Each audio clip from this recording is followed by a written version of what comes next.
Bienvenidos todos de nuevo.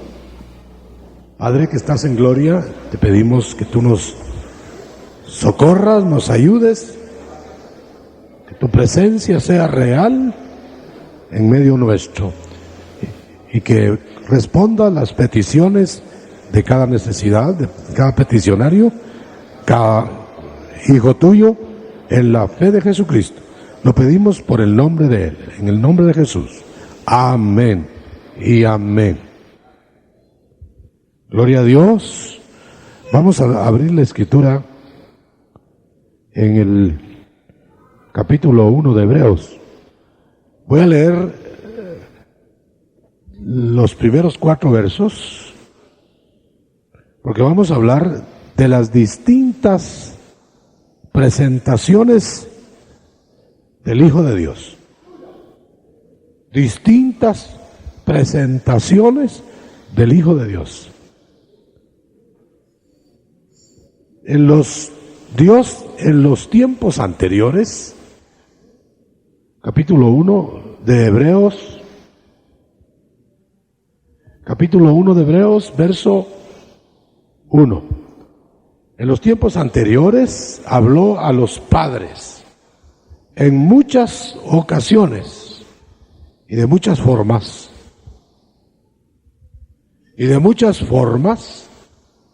Por medio de los profetas, pero en estos postreros días nos ha hablado por el Hijo, a quien constituyó heredero de todas las cosas y por medio del cual se realizaron o se hicieron los sistemas en los siglos.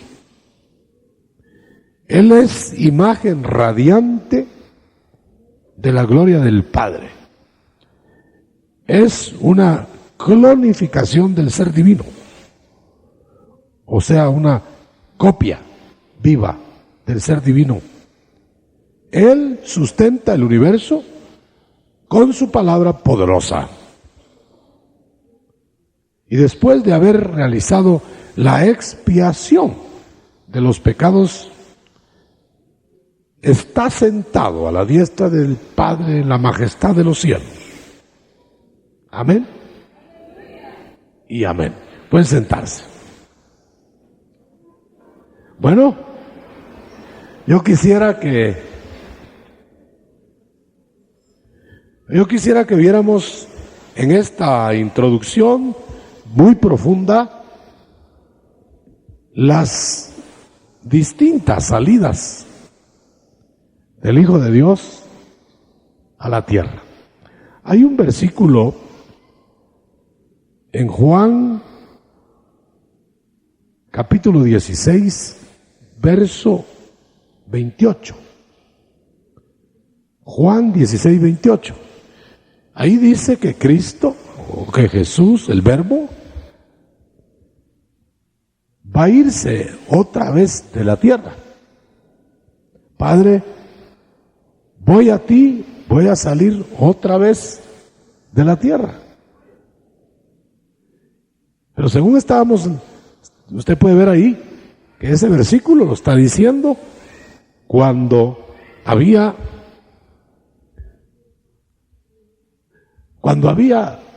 venido, se suponía, la primera vez. Entonces, al decir que otra vez sale de la tierra, ¿cuándo sería la otra vez que vino? Si está hablando de la primera venida. Dice, Padre, yo voy a ti, va a ascender. Todavía tenía que morir y después ascender, resucitado. Voy a salir otra vez de la tierra. Bueno, eso hace deducir que Él ya habría venido antes de encarnar y había salido. Esto nos viene a poner en la realidad de que Cristo había salido antes de tener cuerpo humano, a sus creaciones, a los universos que hizo y posiblemente a la tierra, porque al decir me voy otra vez es que había venido. Y está hablando después de haber encarnado. Muy bien. Entonces vamos a ver 4 salidas, 4 estancias de Cristo. Primero,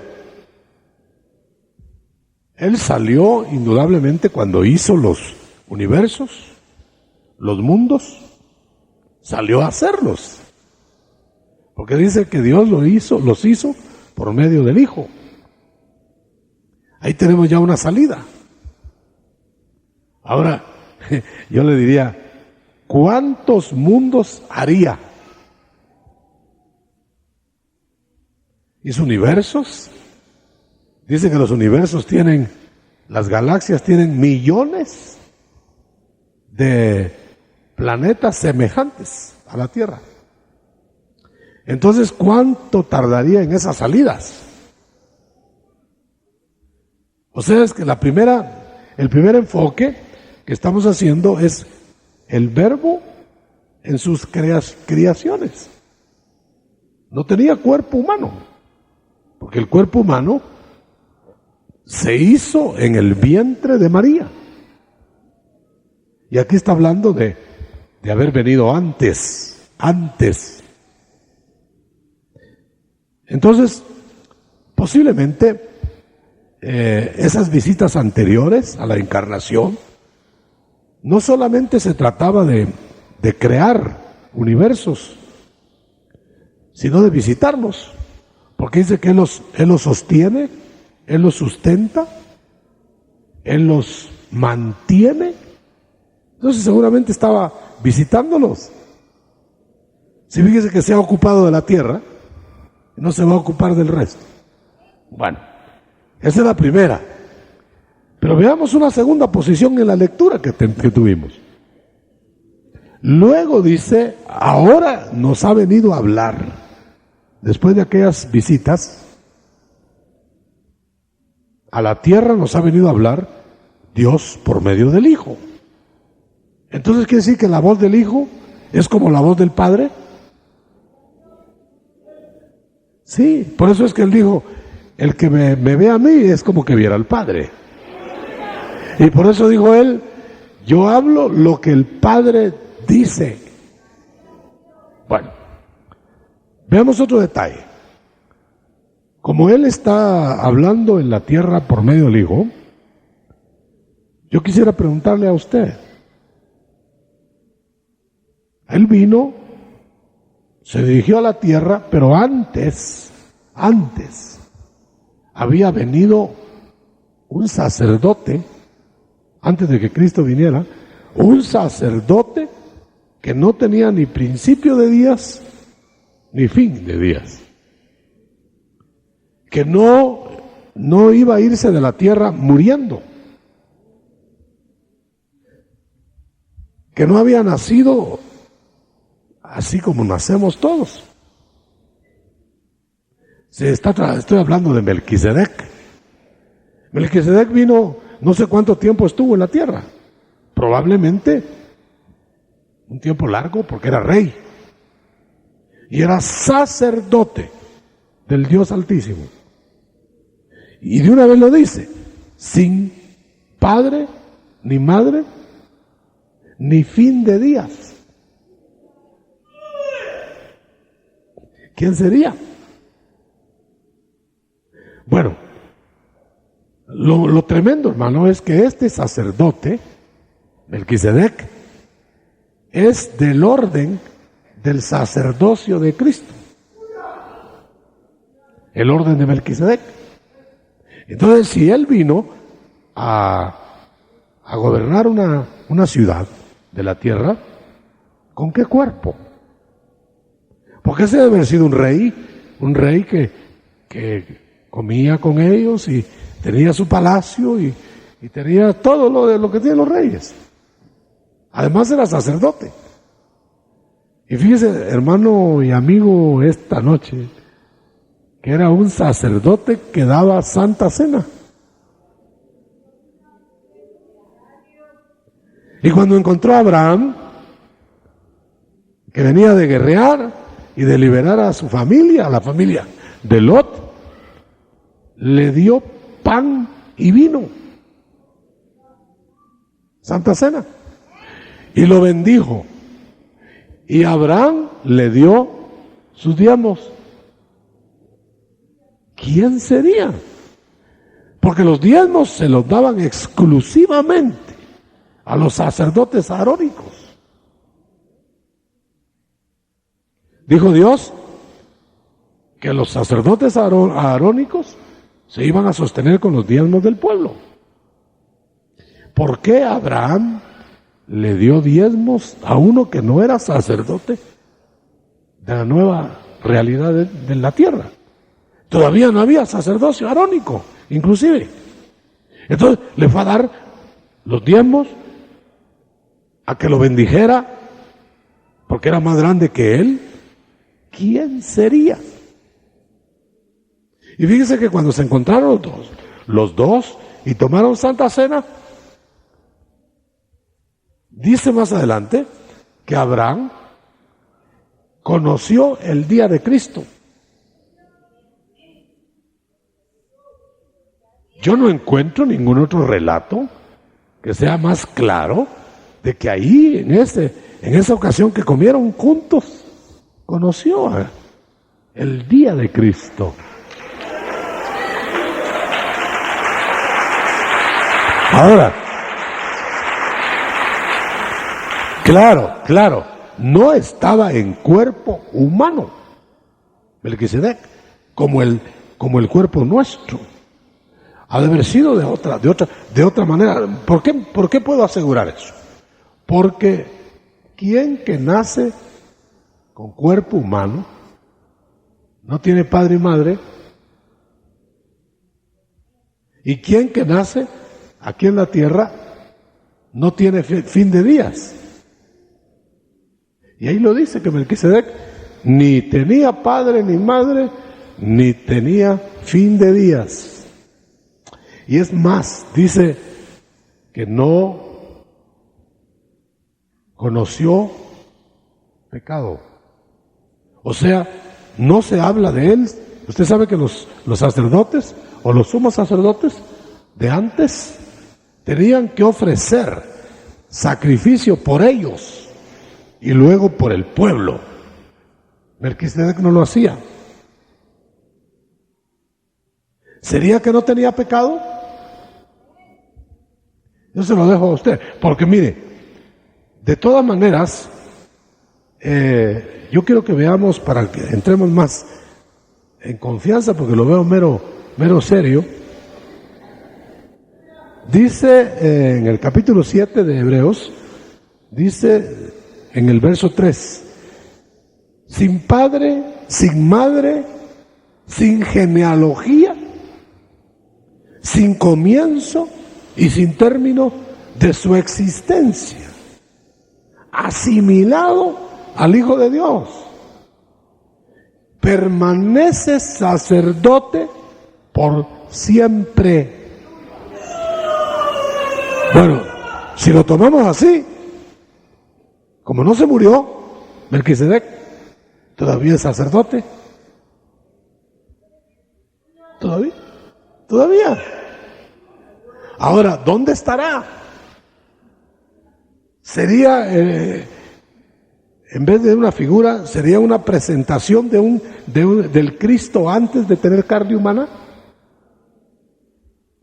Mejor dejémoslo ahí. Y volvamos a Hebreos 1. Yo quiero poner en mi mente que era una presentación de Cristo en una salida a la tierra antes de tomar cuerpo humano. Porque nos habló en muchas ocasiones, Dios dice, a los antepasados. Y habló por medio de profetas, eso sí lo sabemos. Habló por medio del Hijo, cuando encarnó, lo sabemos. Pero, ¿cuáles serían las formas en que habló antes en la tierra?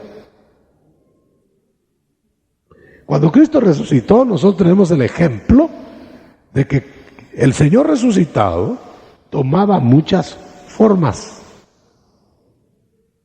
Entonces le aparece a alguien por ahí y le dice, tú eres el jardinero.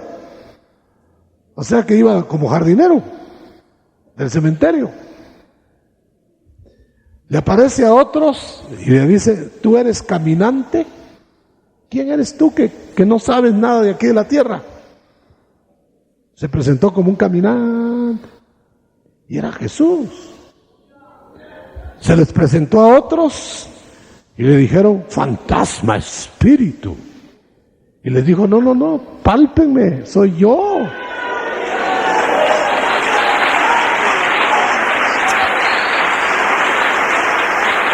Y no será que con la misma facilidad que ha venido aquí ahora de la encarnación. ¿Así vino antes? Solo que en otros trabajos. Porque no se dice que Melquisedec haya venido a hacer propiciación de pecado. Porque seguramente no tenía cuerpo que dar. No tenía cuerpo humano. O ¿cómo lo podríamos interpretar? Ahora bien, por eso fue que Cristo, cuando ya vino a expiar el pecado, tomó carne humana, para derramar la sangre. Muy bien, ahora ya estamos. Entonces, en su encarnación, vino de otro modo. Fíjese que si estamos bien, que cuando salió antes, ya fue rey. Bueno, él tenía gloria arriba. Pero si asumimos que era una cristofanía, Melquisedec ya fue rey en la tierra. Pero cuando vino a encarnar, no vino como rey, vino como siervo. Mire, cambió. Un siervo muy sencillo, como un niño, nació y fue creciendo. Fíjese que aunque no tenía padre en la tierra. Extraño, ¿verdad? Seguimos. Entonces en la encarnación estuvo, unos dicen 33 años encarnado, otros dicen que fue 40, fueron 40, pero estuvo aquí y no fue rey. Ahora, ¿a qué vino entonces? Por dos razones. A morir por el pecado, una, y lo hizo. Y a ofrecerse a Israel como rey, y lo rechazaron. Bueno, entonces terminó esa etapa. Y dijo, me voy a ir. Y se fue, ascendió, se fue después de resucitado. Y entonces yo le pregunto, hermano, ¿dónde estaba él la primera vez que salió? Que sabemos. Pues en la tierra, porque vino. ¿Dónde estaba la segunda vez? Cuando encarnó, pues en la tierra. ¿Dónde está hoy?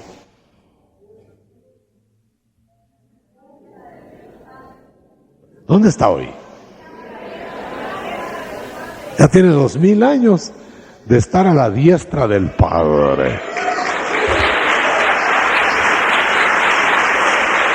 En el cielo. ¿Dónde está hoy? En el cielo. Y dice que el cielo lo va a retener hasta que venga a ser rey de la tierra. O sea que va a volver a ser rey. Con razón dice en Romanos 1, 21 y otros versos ahí, dice que los hombres supieron de Dios antes. Cuando dice antes, se está refiriendo antes que estuvieran en la tierra. Supieron de Dios. Lo reconocieron como Dios, pero no lo quisieron adorar. Así dice Romanos. Yo se lo voy a leer aquí, en esta versión, muy interesante. Dice que le supieron de Dios. Se lo voy a leer literal. Capítulo 1 de Romanos, verso 21.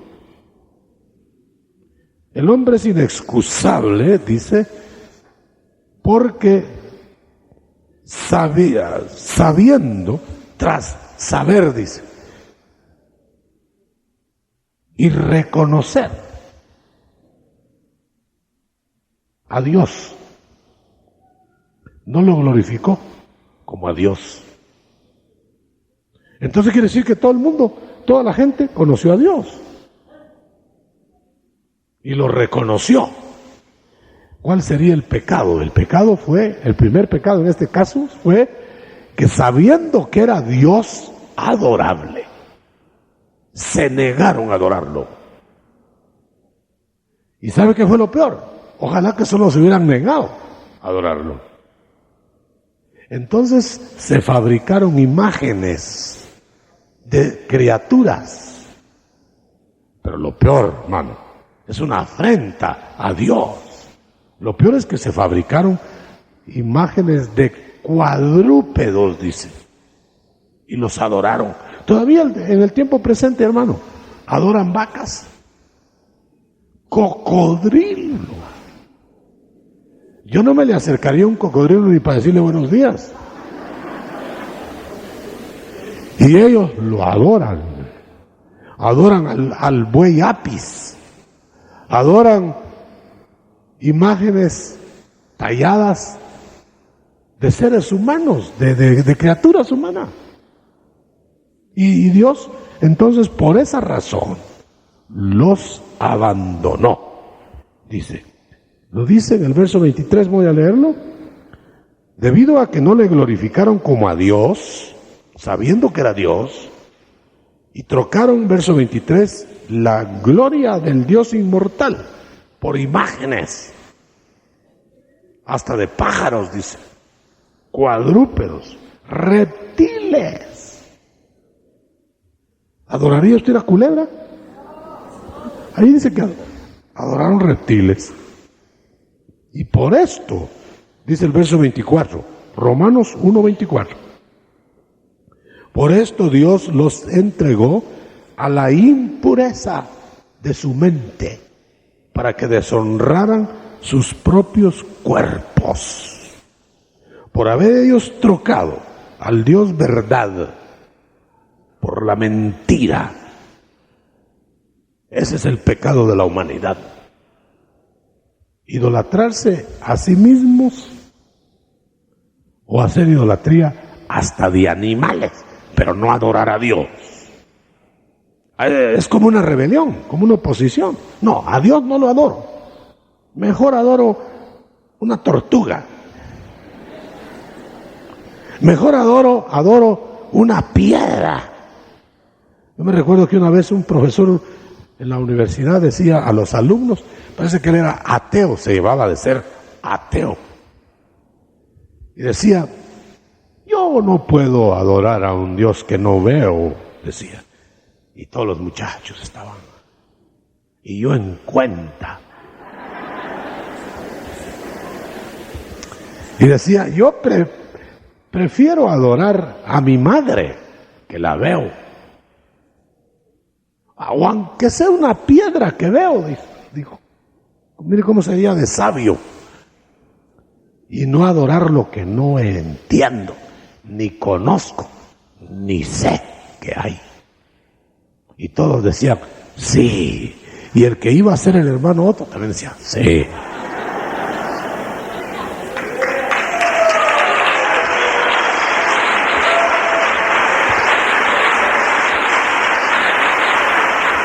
Ignorancia. Pero así está la humanidad. Mire, tal vez no se adoran, muchos no adoran imágenes, pero se adoran a sí mismos. O adoran a su mujer. Mientras no le dan. O adoran, qué sé yo que adora. sus saberes, su dinero, su posición, su trabajo. Eso ofende a Dios, porque es gente que sabe que hay Dios y que es adorable. Hermano, ¿se da cuenta usted de lo delicado que es no adorar a Dios como Dios? Sabiendo que es Dios. Que vayan teniendo cuidado los que no adoran, ¿verdad? David, cuando no tenía el Espíritu Santo, porque ellos nunca lo tuvieron adentro, alababa. Y decía, bendice alma, y hacía salmos y alababa. Pero nosotros tenemos un peldaño más grande. Podemos adorar en espíritu. Está dentro.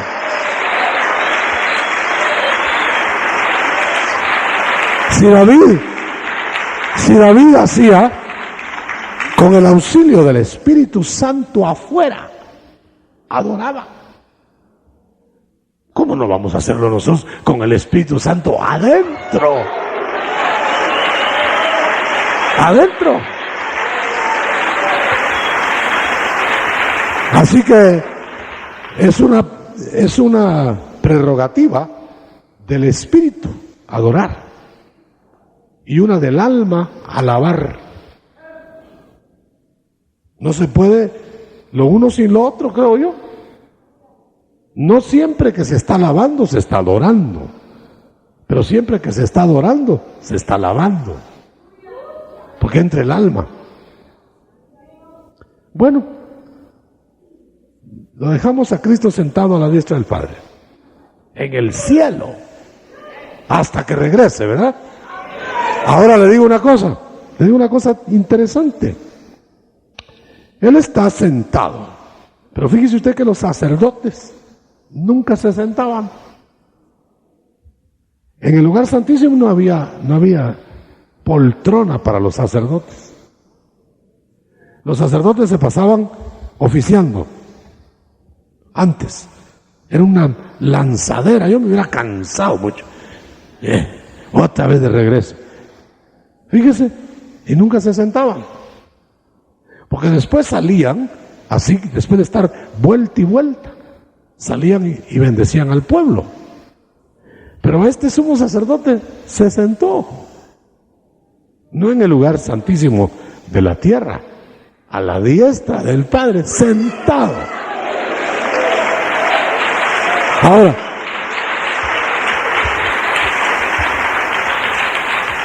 ¿por qué se sentó? Porque terminó su tarea. Los sacerdotes humanos de la tierra no terminan la tarea. Por eso no hay jubilación aquí en esto. La tarea no se va a terminar sino hasta que uno deje de respirar. Así. No es aquello de ahora me voy a jubilar, me voy a retirar. No. El único que se pudo sentar fue Cristo porque terminó. Digo, consumado es. Y se sentó. Pero note, ¿por qué se va a parar otra vez? Y descender. Bueno, acabamos de decir que terminó la tarea. ¿La terminó? ¿O no la terminó? Entonces, ¿por qué va a seguir trabajando? Porque la tarea de expiar el pecado sí la terminó. Consumado es. Pero dejó al otro que continuara la tarea, que fue el Espíritu Santo, y después el Padre va a concluir la tarea. El Espíritu Santo la va a continuar tomando el alma, porque Cristo con la expiación tomó el Espíritu. El Espíritu Santo, con el trabajo que está haciendo, está tomando el alma. Y el Padre, al final, para que diga consumado es, tomará el cuerpo Aunque esté en la tumba, lo levanta. Ahora vamos a ver, ya vamos entrando en materia.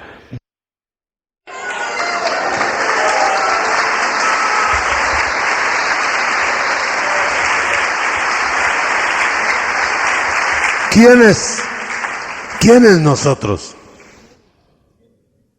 Los fieles, los consagrados, los que fueron predestinados por haber escogido la fidelidad a Cristo, a ser a imagen de Él. Solo ellos, porque ellos serán la novia, que pasará a ser la esposa. Dirá alguien por ahí, ¿y los demás? ¿Qué va a pasar de nosotros? Bueno, que si no fue fiel, se quedó para hacer fidelidad después del matrimonio con la novia fiel. Y cuando haga fidelidad, el que se quedó, lo trasladan, no lo arrebatan, lo trasladan al reino, aquí en la tierra. Lo transforman, porque el reino va a ser eterno. Entonces lo van a transformar y lo van a trasladar, y al trasladarlo, ya está transformado igual que los demás salvos. Pero no en el palacio real, sino en la tierra del reino. O sea que hay dos categorías: la categoría de la fidelidad arrebatada y la categoría de la fidelidad en la tribulación. Exactamente la fidelidad de Enoc, unos, y exactamente la fidelidad de Noé, otros. Ambos, Enoc y Noé, salvos para el nuevo mundo. Pero el uno salvo, arrebatado sin ver muerte, y el otro preservado aún en la muerte. Por eso dice la Biblia: sea vivos como Enoc, o muertos como Noé, de él somos.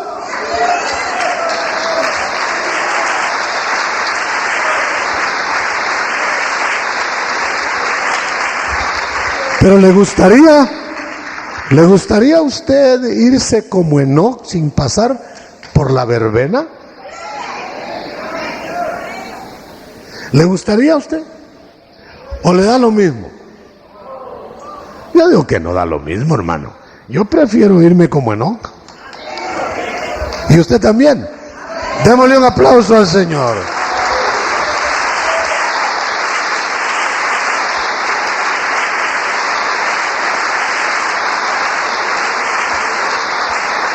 Gloria a Dios. Gloria a Dios. Si esto es verdad, y es verdad, entonces las dos maneras de salir en las visitaciones del Hijo es vivos o muertos, pero fieles. Es cierto que no es lo mismo la fidelidad que te va a trasladar sin ver muerte como novia para ser esposa, que la fidelidad de la tribulación. Pero al fin y al cabo es una preservación, porque los demás que no hayan aceptado la invitación de volver al Padre, toda planta que el Padre no sembró será arrancada. Todos. Ahora, parece que no fuéramos ni siquiera poseedores de misericordia, pero al fin y al cabo no somos nosotros. Es Dios el que dice, o tú te das a la amnistía de la cual hablamos en la mañana, al perdón, a la, ¿cómo dijimos en la mañana? Bueno, es que no todos vinieron, ¿verdad?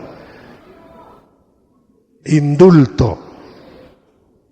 Los que se dieron al indulto, que dijeron, sí, yo soy pecador, pero perdóname, Señor, llévame contigo, y se mantuvieron en la fidelidad, vámonos, para arriba.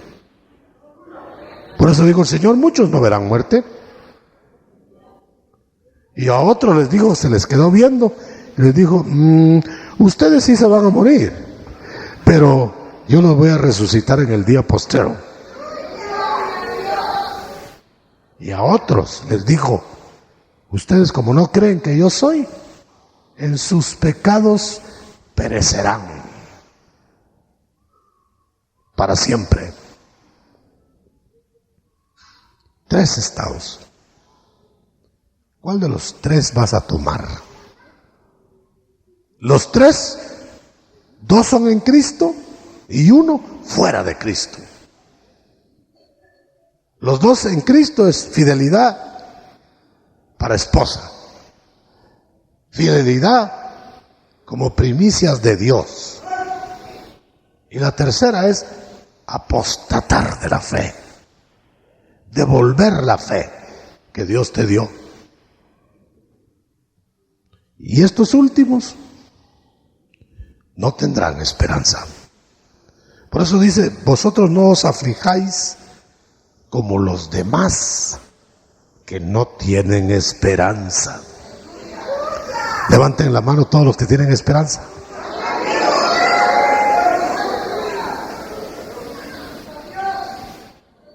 Bueno, si todos tienen esperanza, y ya sabe usted qué espera, porque el que tiene esperanza, espera. ¿Qué espera? ¿Ah? A Cristo. ¿Cuándo? Cuando sea, muy bien. ¿Como novio? ¿O como rey? Bueno, resumimos. Primero, salidas a sus creaciones, en otras formas. 2, su encarnación en el vientre de una bienaventurada mujer. 3, su regreso rechazado a la diestra del Padre en el cielo.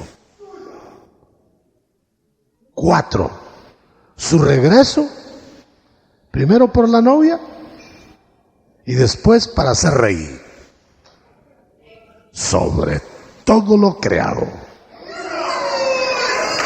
Un aplauso para él.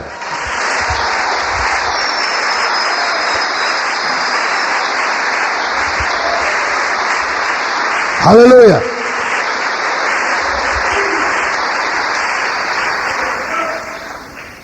Podría ser que se discutiera a saber si vino antes. Puede ser que usted no esté convencido de eso. Yo solo le estoy diciendo lo que yo creo de la porción. Que Cristo existió antes de tener cuerpo humano y que no estuvo inactivo. Eso es lo único que le estoy diciendo. Es posible que alguien diga, no, ya al hermano se le fue el clutch. Pero no, porque Cristo hablaba con el Padre, el Verbo pues, hablaba con el Padre antes de que le hiciera cuerpo humano. Y le dijo en una conversación que está citada en la Biblia, le dijo, ¿quién irá a redimir al hombre? Y estaba el Verbo oyéndolo, ¿verdad? Señor, yo iré.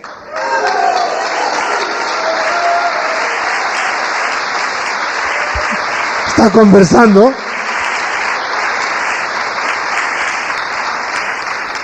O sea que se puede conversar y dialogar y pensar y planear antes de tener cuerpo humano. Entonces le dijo el padre: bueno, hijo, entonces te voy a hacer cuerpo. Eso prueba que no tenía cuerpo, se lo iba a hacer. Entonces lo hizo Dios, engendrándolo. Y ya engendrado, se presentó como sacrificio. Esto ya es indiscutible. Lo otro primero puede que se discuta, pues. Vaya, que no vino, que sí vino, que yo no creo. Bueno, no crea, pues de eso ni quita ni pone. Para mí que vino antes.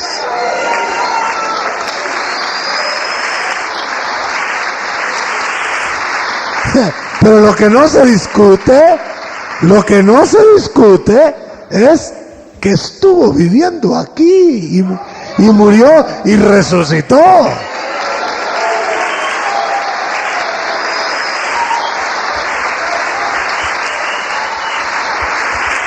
¿Discutirá usted que está a la diestra del Padre hoy? ¿Lo vio? ¿Y por qué lo sabe? ¿Ah? Por fe, dice por ahí, una vocecita, por fe. Ahora mire, puede ser que alguien diga: y peor si no se levantó usted. Como me dijo un hermano, ya le conté, ¿verdad?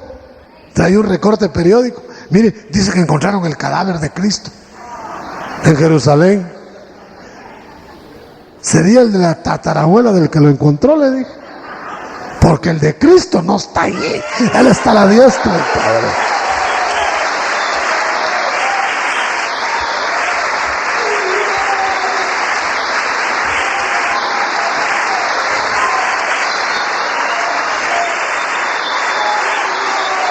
¿Cree eso? ¿Cree eso? ¿Cree que está a la diestra del Padre? ¿Ah? ¿Lo cree? ¿Cree eso?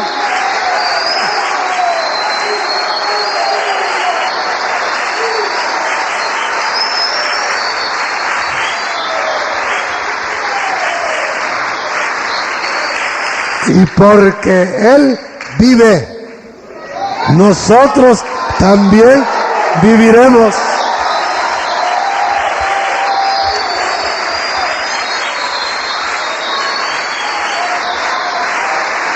Por eso dijo Pablo: si Cristo no hubiera resucitado, sería vana nuestra fe. Porque una religión que lleve al hombre mejorándolo, educándolo hasta el borde de la tumba, es una religión corriente. Hay montones. Pero después de la tumba, ¿qué? Dicen que van a seguir allá al otro lado con harén, con esto y con lo otro, y en unos lugares lindos. Mire, un momentito, ¿con qué lo garantizan ellos? Si ellos no han muerto y resucitado para que lo garanticen, el nuestro murió y resucitó y lo garantiza. Deme. Bueno, una persona me dijo que Cristo era como otros que han venido, dice. Pero yo le preguntaría al tal: ¿Vino otro que muriera y que resucitara? No, ¿qué va? Todavía está esperando que lo levanten el que vino. En cambio, Él está esperando para levantarnos. Bueno.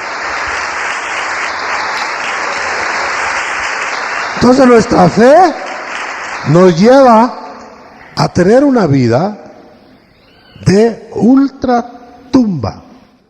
No se va a asustar eso de ultratumba. No es fantásmico. Mire, ultratumba quiere decir después de haber estado en el sepulcro. No en el sepulcro. En el sepulcro no hay vida. Hay muerte. Pero cuando dice que nos va a juzgar, es en ultratumba. Ultratumba quiere decir cuando nos hayamos levantado de la tumba. O sea, que la vida nueva empezará después en la resurrección. En la tumba no.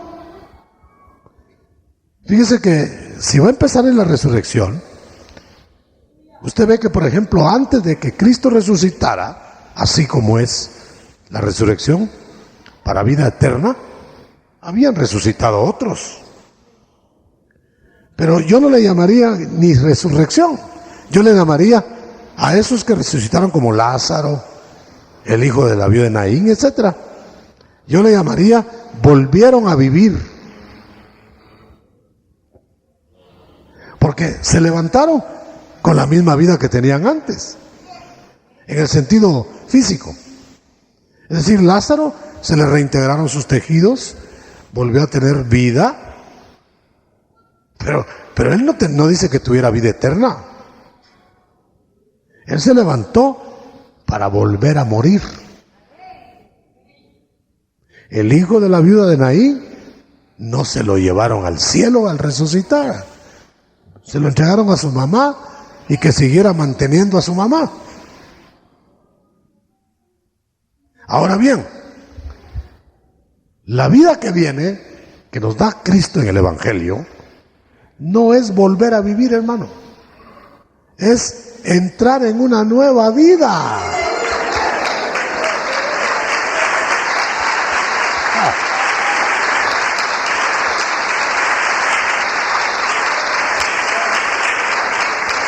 Usted sabe que hay gente en la tierra que tiene una vida de veras asfixiante. Y cuando le hablan de volver a vivir, dice, ay no, ya no, dice. Tener que volver a trabajar. Imagínense los que andan con Mecapal, dicen, ay, volver al Mecapal. Los que tienen problemas, dicen, ay, volver a los problemas. Nadie quiere volver a una vida así. Claro, si le hablan de una vida mejor, de una vida perfecta, de una vida completa, como para que no quiera. Ahora, en una reunión le decía yo a los hermanos, hay un dicho por ahí que dicen en unos programas,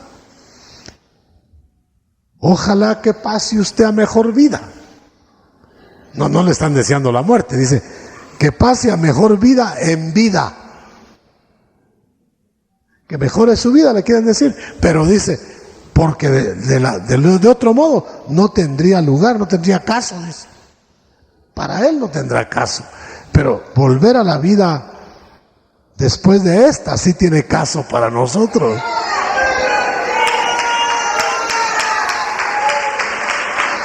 Yo termino con el ejemplo de Cristo. El ejemplo de Cristo. Cuando Él se levantó de la tumba, ¿salió de la tumba con vida igual a la anterior?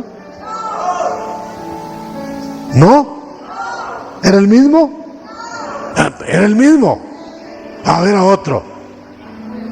¿Era el mismo? Pero no era la misma vida. Así será la vida que nos ha dado.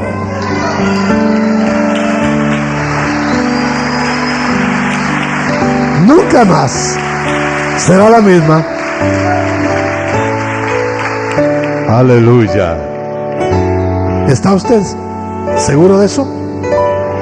¿Lo cree? Levante sus dos manos, levante las dos manos. Como quien dice, Señor, lo creo y lo espero. Alábele ahora. Alábele, alábele, alábele, adórele. Aleluya, aleluya.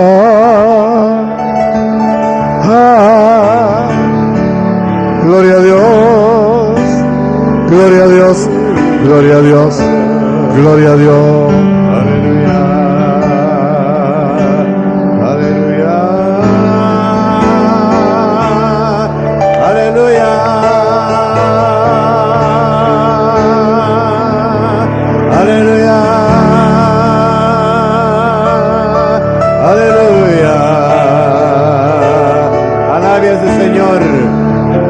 a su Señor, alábelo, alábelo, aleluya.